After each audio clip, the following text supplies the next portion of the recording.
Hello दोस्तों, सबसे पहले सभी को प्रणाम। कैसे हैं दोस्तों? सभी लोग बढ़िया होंगे। तो आप सभी के बीच एक वीडियो ला रही हूँ और हमारे पहाड़ों के लिए बहुत ही दुर्भाग्यपूर्ण विषय बन चुका है दोस्तों ये, कि हमारे पहाड़ों में अब ऐसे होने लग गया। एक ही महीने में, इसी महीने में 2 केस हो गए हमारे पहाड़ों में ऐसे। तो चलो दोस्तों, बात करते हैं अनीसा रावत बुली की, जो जिसकी डेथ हो चुकी है कल, और पिलखी अस्पताल घनसाली साइड पीरी गढ़वाल में आता है दोस्तों। तो वहां अस्पताल में अनीसा भूली की नॉर्मल डिलीवरी हुई थी और उसकी आज कल डेथ हो गई। तो कैसी डिलीवरी हुई, किसकी गलती है?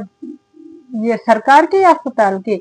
देखो, नॉर्मल डिलीवरी हुई थी, सब कुछ सही चल रहा था, लेकिन कैसे टांके लगे कि टांके टूटे और उसकी ब्लीडिंग रुकी ही नहीं और उसकी डेथ हो गई।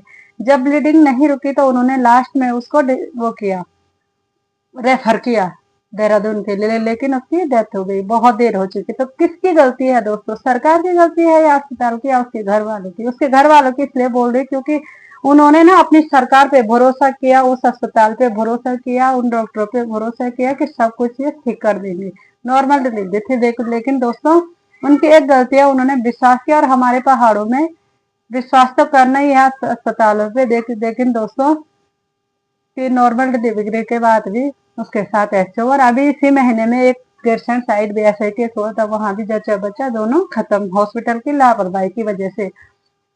तो आखिरकार दोस्तों क्यों हो रहा है हमारे पहाड़ों में कुछ ऐसा? और उसका बच्चा किसके लिए रोएगा? वो सरकार के लिए, उन डॉक्टरों के लिए? किसके लिए रोएगा? उसकी जैसे जन्म हुआ और उसकी माँ खत्म, किसकी गलती से? डॉक्टरों की गलती से।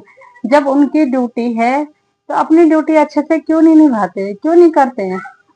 या तो फिर उनके पास फर्जी डिग्री होगी भाई, जो उनको काम नहीं आता और सरकारी नौकरी लग गई उनकी। तो सरकार को ये सब चीज के बारे में सोचना चाहिए।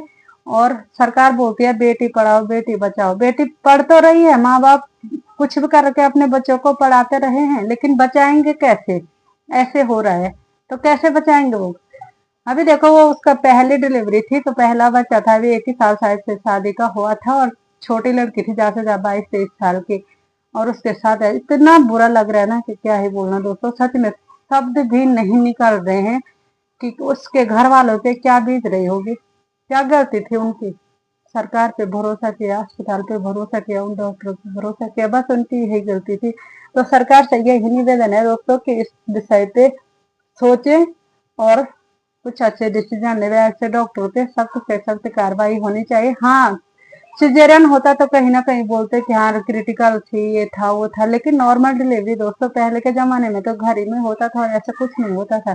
अब हॉस्पिटल में जाने से भी लोग डरेंगे ना, प्रेग्नेंट लेडीज हॉस्पिटल में जाने से भी डरेंगे कि अस्पताल में ऐसे होता है। तो हमारी सरकार से यही गुजारिश है, इस विषय पे सोचिए और कुछ कीजिए, है ना। हमारे पहाड़ों में ना बहुत ही ज्यादा ऐसे होने लग गया दोस्तों, सच में बहुत ही बुरा लग रहा है, क्या ही बोलना, शब्द भी नहीं निकल रहे हैं। और उस बहन के लिए भगवान से प्रार्थना करते हैं उसकी आत्मा को शांति दे और उसके घर वालों को ये दुख सहने की क्षमता दे।